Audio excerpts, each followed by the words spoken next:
नमस्कार। आकाशवाणी से विश्व दर्पण के साथ मैं आशुतोष मिश्र।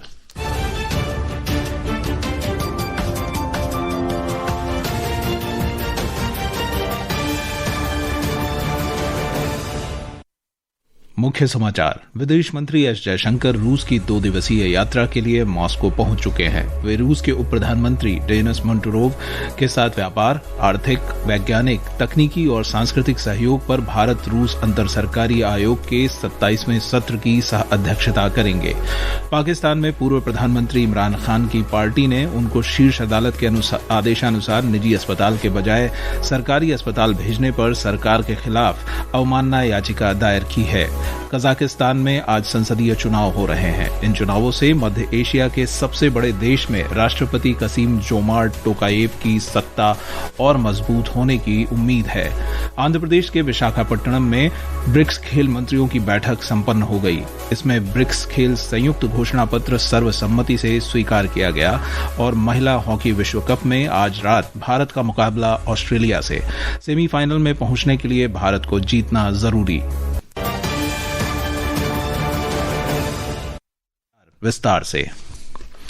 विदेश मंत्री एस जयशंकर रूस की 2 दिवसीय यात्रा के लिए मॉस्को पहुंच चुके हैं। वे रूस के उप प्रधानमंत्री डेनिस मोंटोरोव के साथ व्यापार, आर्थिक, वैज्ञानिक, तकनीकी और सांस्कृतिक सहयोग पर भारत रूस अंतर सरकारी आयोग के 27वें सत्र की सह अध्यक्षता करेंगे।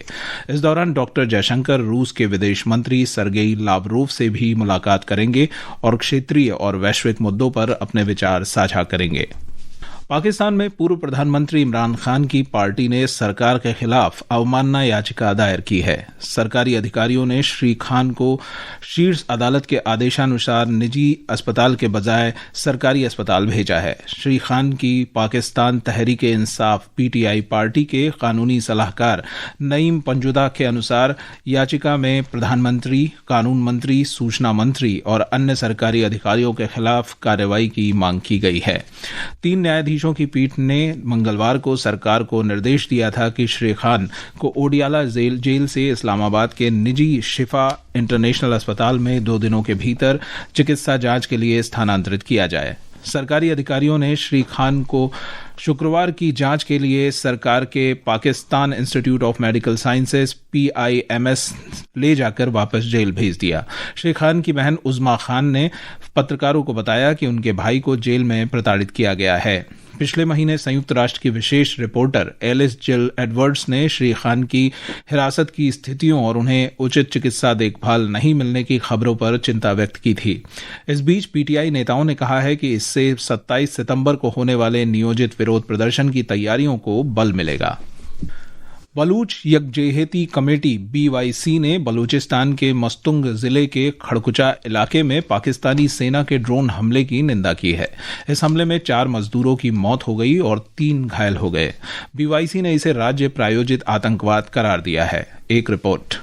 बलूच यकजहती कमेटी BYC ने आरोप लगाया कि ये घटना सोराब में हुई। हवाई हमले के कुछ ही दिनों बाद ये घटना हुई है, जिसमें उसके अनुसार महिलाओं और बच्चों सहित 30 से अधिक नागरिक मारे गए और कई अन्य घायल हो गए। कमेटी ने आरोप लगाया कि ये घटनाएं बलूच समुदायों के खिलाफ हिंसा के व्यापक पैटर्न का हिस्सा हैं और अधिकारियों पर बलूच पहचान के कारण नागरिकों को निशाना बनाने का आरोप लगाया। कमेटी ने इस दमन को चुनौती देने के एकमात्र तरीके के रूप में सामूहिक और राष्ट्रीय प्रतिरोध का आह्वान किया। विश्व दर्पण के लिए समाचार कक्ष से शिव प्रकाश मिश्र।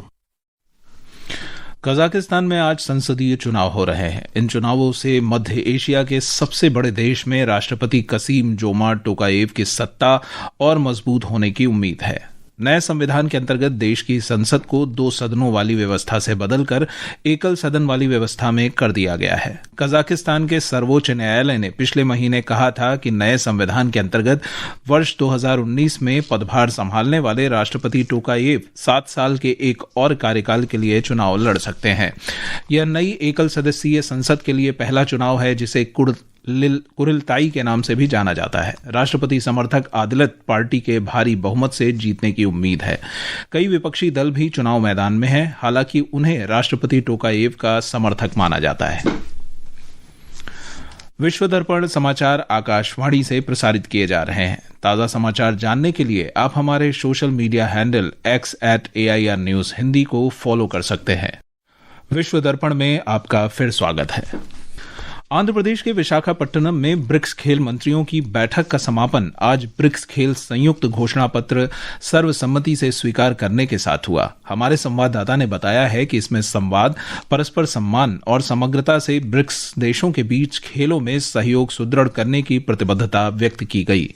बैठक का मुख्य परिणाम खेल विज्ञान, एआई, डिजिटल बदलाव और एथलीटों के प्रदर्शन में सहयोग बढ़ाने के लिए खेल प्रौद्योगिकी पर ब्रिक्स कार्य समूह का गठन करने का प्रस्ताव है। भारत के ब्रिक्स खेल विनिर्माण सम्मेलन के प्रस्ताव को व्यापक समर्थन मिला है। पहला इस वर्ष नवंबर में उदयपुर में किए जाने वाला प्रस्ताव है। इससे विनिर्माताओं, निवेशकों, प्रौद्योगिकी कंपनियों और अनुसंधान संस्थानों को विशेषज्ञता साझा करके नवाचार को बढ़ावा देने का मंच उपलब्ध होगा। एक अन्य महत्वपूर्ण पहल ब्रिक्स पारंपरिक और स्वदेशी खेल हैं, जो अक्टूबर में अहमदाबाद में होंगे। इनसे ब्रिक्स देशों की समृद्ध खेल विरासत प्रदर्शित होगी और सांस्कृतिक तथा लोगों के आपसी संबंध सुदृढ़ होंगे। खेल मंत्री डॉक्टर मनसुख मांडविया ने ऐसे ब्रिक्स खेल साझेदारी करने की अपील की, जो केवल घोषणाओं तक सीमित न रहकर खिलाड़ियों और कोचों के आदान प्रदान, संयुक्त प्रतिस्पर्धाओं और ज्ञान साझाकरण के जरिए व्यवहारिक सहयोग के लिए हो। ब्रिक्स खेल मंत्रियों की सफल बैठक से ब्रिक्स देशों के बीच स्थायी खेल सहयोग का आधार तैयार हुआ है। विशाखापट्टनम से अल्लू मुरली की रिपोर्ट के साथ समाचार कक्ष से मनीषा खन्ना।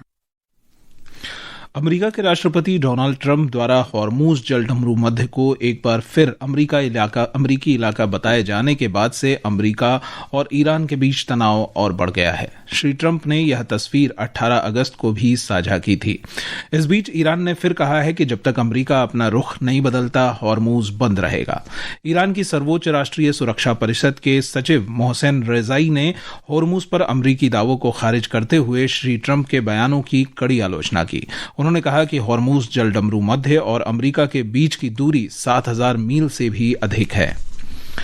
ईरान के विदेश मंत्री सईद अब्बास अरागची ने अमेरिका के आर्थिक प्रतिबंधों की ताज़ा धमकियों को खारिज करते हुए कहा है कि यह चालबाजी है तथा उसके पास ईरान के लोगों के साथ सम्मानजनक व्यवहार करने के सिवाय कोई विकल्प नहीं है। एक रिपोर्ट।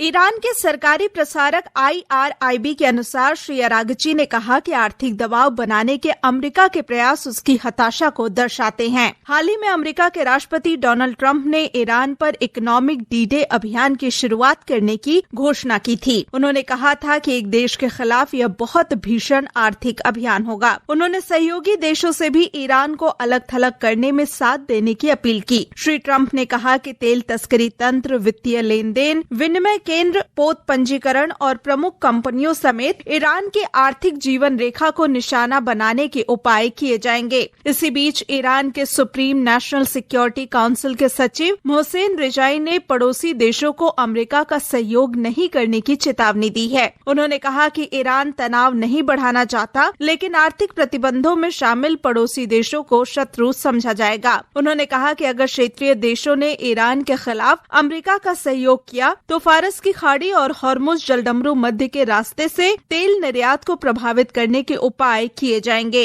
विश्व दर्पण के लिए समाचार कक्ष से करिश्मा राय। और अब खेल खबरों के साथ है शक्ति सिंह। महिला हॉकी विश्व कप में आज रात 10:30 बजे भारत का मुकाबला ऑस्ट्रेलिया से होगा। सेमीफाइनल में जगह बनाने के लिए भारत को ये मैच जीतना होगा। नीदरलैंड्स 6 अंकों के साथ पहले ही सेमीफाइनल में पहुंच चुका है। चीन के 2 अंक हैं, जबकि भारत और ऑस्ट्रेलिया के 1-1 अंक हैं। क्रिकेट में कोलंबो में श्रीलंका के साथ दूसरे और अंतिम टेस्ट मैच के पहले दिन का खेल समाप्त होने तक भारत ने 5 विकेट पर 300 रन बनाए। देवदत्त पडिक्कल ने 117 रन, शुभमन गिल ने 50 और यशस्वी जायसवाल ने 45 रन की पारी खेली। भारत पहला टेस्ट जीतकर फिलहाल श्रृंखला में 1-0 से आगे है। और ईस्ट बंगाल FC ने 135वां ड्यूरेंट कप फुटबॉल टूर्नामेंट का खिताब जीत लिया है। ईस्ट बंगाल ने कोलकाता के सॉल्ट लेक स्टेडियम में खेले गए फाइनल में मोहन बगान सुपर जायंट्स को 4-1 से हराकर रिकॉर्ड बराबरी करते हुए 17वीं बार ड्यूरेंट कप जीता। ईस्ट बंगाल के एडमंड लाल रिंदिका ने पहले हाफ में शानदार हैट्रिक लगाकर टीम की जीत में अहम भूमिका निभाई।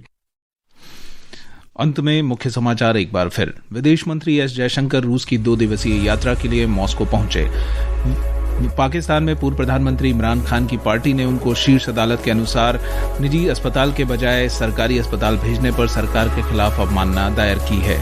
इसके साथ ही विश्व दर्पण का यह अंक समाप्त हुआ।